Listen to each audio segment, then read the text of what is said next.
এখানে সবাইকে ধন্যবাদ। আমি যেহেতু নির্বাচনের একজন প্রার্থী, নির্বাচনের বিভিন্ন কর্মকাণ্ড দেখে আমি এখন সন্দেহ প্রকাশ করছি এবং যথেষ্ট উদ্বেগের কারণ আছে যে নির্বাচনটা সুষ্ঠু হয় কি। কারণ নির্বাচনী বিধিমালা অনুযায়ী এবং আমাদের দলীয় নির্দেশনা অনুযায়ী আমি এমপি এবং কোনো মন্ত্রী মহোদয় কোনো দলীয় প্রার্থীর পক্ষে অবস্থান নিতে পারবে না, এটা নির্দেশনা ছিল। কিন্তু সেই নির্দেশনা অমান্য করে আমাদের এমপি মহোদয় অলরেডি একজনকে সমর্থন দিয়েছেন, শুধু সমর্থনই দেন নাই, তার পক্ষে নির্বাচনটা আমার মনে হয় মানে ক্যান্ডিডেটের চেয়ে তার নির্বাচনী মাথা ব্যথা বেশি এবং সেভাবে উনি নির্বাচনটা করতেছেন।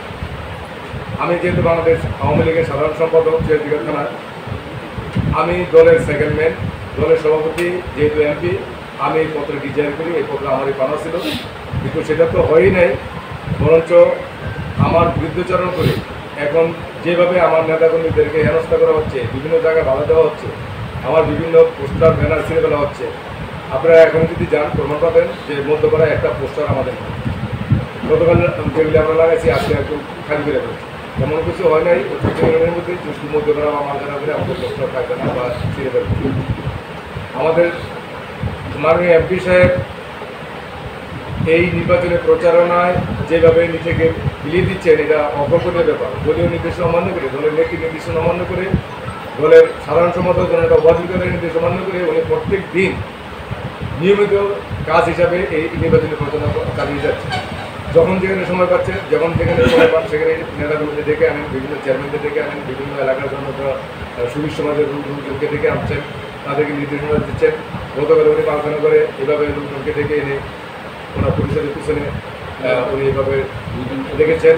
আজকেও ইসাপুরাতে একটা হাসপাতালে উনি ওই ইউনিয়নের নেতৃবৃন্দকে নিয়ে মিটিং করেছেন এবং প্রতিদিন আপনার আইনের যে পুলিশের ইয়াতে নিচে ওখানে উনি নির্দেশনা দিয়ে সে পরিবেশ উনি রাখতেছেন। পরিবেশটাকে নষ্ট করার জন্য বিভিন্নভাবে উনি বিভিন্ন আন্দোলনে প্রেশার দিচ্ছেন। এমনকি নির্বাচন কমিশনও যারা এখানে আমাদের প্রিজাইডিং অফিসার এবং পুলিং অফিসার যাদেরকে নিয়োগ করছে এবং নিয়োগপত্রটা অন্যান্য বছর আমরা দেখেছি, অন্য নির্বাচনের সময় দেখেছি যে সবসময় নির্বাচনের একদিন বা 1.5 দিন আগে বা সর্বোচ্চ 2 দিন আগে তারা ডিস্ট্রিবিউশন করতে হবে, কে কোথায় নিয়োগ পেল, কে কোথায় পোস্টিং, সেগুলি তারা দেখায়। কিন্তু এবার 4 দিন 5 দিন আগেই সেটা তারা ক্লাস করে দিচ্ছে এবং জেনে গেছে। এবং এমন অনেক লোককে যারা নিয়ম দেওয়ার দরকার ছিল তারা দেয় নাই। এটা আমাদের বালুচর হাই স্কুল অ্যান্ড কলেজের প্রধান শিক্ষক আলিয়া সরকারকে দেয় নাই, আমার স্কুলের প্রধান শিক্ষক দেয় নাই, এরকম অনেক স্কুলে শিক্ষকদেরকে এখানে নিয়োগ দেওয়া হয়। আবার আব্দুর রহমান একাডেমি যেটা আছে মধ্যপাড়া, ওদের নিয়োগ কিন্তু ঠিক ছিল, পরে মাথাগ্রস্ত হয়ে পরে আমাদের ওইটা ক্যান্সেল করছে। এমনিভাবে অনেক জায়গায় অনিয়ম করছে এবং এখানে অনেক শিক্ষক যারা আছে আমাদের এলাকার, তাদেরকে ওই এলাকার মধ্যেই বিরাজমান রাখছে, অন্য জায়গায় তাদের কিন্তু সুবিধা হয় না। আমরা বলার পরও রেকর্ড আছে, এটা আমরা যতভাবে করেছি, যত নিয়মে করেছি, কিন্তু আমরা মনে করতেছি যে এটা নিয়ম বহির্ভূতভাবে হয়েছে এবং এটা এখানে প্রভাব বিস্তারে হচ্ছে এবং এই প্রভাবটা মাননীয় এমপি সাহেবই নির্বাচন কমিশনের মাধ্যমে করতেছে। এটা আমাদের কাছে যথেষ্ট সন্দেহের কারণ আছে এবং আমরা বিভিন্নভাবে আলাপ আলোচনার মাধ্যমে জানতে পারছি যে উনি এখানে প্রভাব বিস্তার করছে। যদি ওনারা বলতেছে আমরা এত সকালে এসে, কিন্তু এটা উনি যে করতেছে এটা আমাদের কাছে যথেষ্ট প্রমাণ আছে এবং আমরা সেগুলি পাচ্ছি। আপনাদের কাছে আমরা এই বিষয়গুলি জানালাম। আমরা চাই এই উপজেলায় একটা সুন্দর সুষ্ঠু নির্বাচন হোক। নির্বাচনে জনগণ যাকে বাছাই করে নেয়, জনগণ যাকে পছন্দ করে, জনগণ যাদেরকে ভোট দিবে, কিন্তু নির্বাচনের পরিবেশ যদি নষ্ট করে ফেলে, নির্বাচন যদি অন্য পথে ধাবিত করে, তাহলে এটা আমরা অত্যন্ত আতঙ্কিত এবং আশঙ্কা করতেছি যে নির্বাচনটা সুষ্ঠু করার মতো কোনো পরিবেশ থাকে। আমি এই ব্যাপারে ডিসি মহোদয়কেও জানাইছি, ইউনিও মহোদয়কে জানাইছি, এসিআই মহোদয়কে জানাইছি, আমাদের করণীয় এসপি মহোদয়কে বলেছি, রিকোয়েস্ট করেছি যাতে নির্বাচনটা সুষ্ঠু সুন্দর হয়। কিন্তু স্থানীয় এমপির বিরুদ্ধে অনেকে তো এই ব্যাপারে আপনার ইয়ে করতে পারে না, নিজের সব কিছু বাস্তবায়ন করতে পারে এবং তার ছেলে বিভিন্ন লোকজনকে বিভিন্নভাবে হুমকি দিচ্ছে, দেখে নেবে, দেখে কালকে দেখবে, পরশুদিন দেখবে, নির্বাচন কীভাবে দেখবে, নির্বাচন যেখানে করবে সেখানে আলাপ বিদ্যায় কাজ করবে, এইসব কথাবার্তা বলে বেড়াচ্ছে এবং তারা নির্বাচনে প্রভাব বিস্তারের জন্য যত প্রকার যা কিছু করার তারা করতেছে এবং এই ধরনের মনোভাব তারা পোষণ করেছে। তারা বিভিন্ন লোকজন আমার যারা নির্বাচনে প্রচারণা চালায় তাদেরকে আমরা আশা করা করে তারা হুমকি দেয়, তাদেরকে প্রাণে মেরে ফেলা হুমকি দিচ্ছে যে দেখে নেব আমার মনের থেকে ঘটনা দিলে আমরা দেখে নেব। এই ধরনের বক্তব্য যদি সাধারণ পাবলিকের মাঝে যায়, মেসেজ যায়, তাহলে নির্বাচনটা কীভাবে সুস্থ হবে, কীভাবে সুন্দর হবে।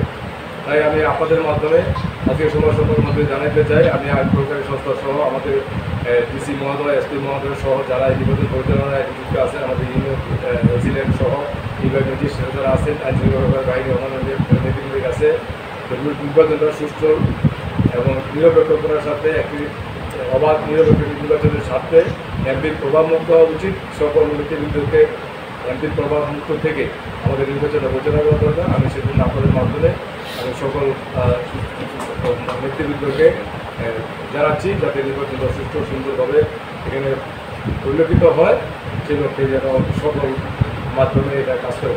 ইভেন কোনো প্রার্থীর বিরুদ্ধেও মানে বিষোদ্গার করা হচ্ছে, তার চরিত্র নিয়ে চরিত্র হরণ করা হচ্ছে, তার সম্বন্ধে নানান কথাবার্তা বলা হচ্ছে। এটা তো একজন এমপি হয়ে আসলে পারে কিনা যে আপনাদের কাছে আমার প্রশ্ন নেই।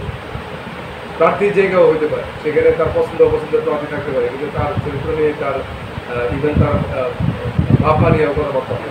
এই ধরনের বক্তব্য আমরা আশা করি না, এবং এই ধরনের বক্তব্য, এই ধরনের হুমকি দামকি সুষ্ঠু নির্বাচনের পরিবর্তন আমি চাই আপনাদের মাধ্যমে এই সিরাজদিঘার উপজেলাতে একটা সুন্দর সুনির্বাচন হয়। আপনাদেরও এখানে বজায় রাখে আগামী নির্বাচনটা সুষ্ঠু সুন্দর নির্বাচনের লক্ষ্যে আপনারা সর্বত্রভাবে সহযোগিতা করবেন, এটাই আমি আপনাদের কাছে আশা করি।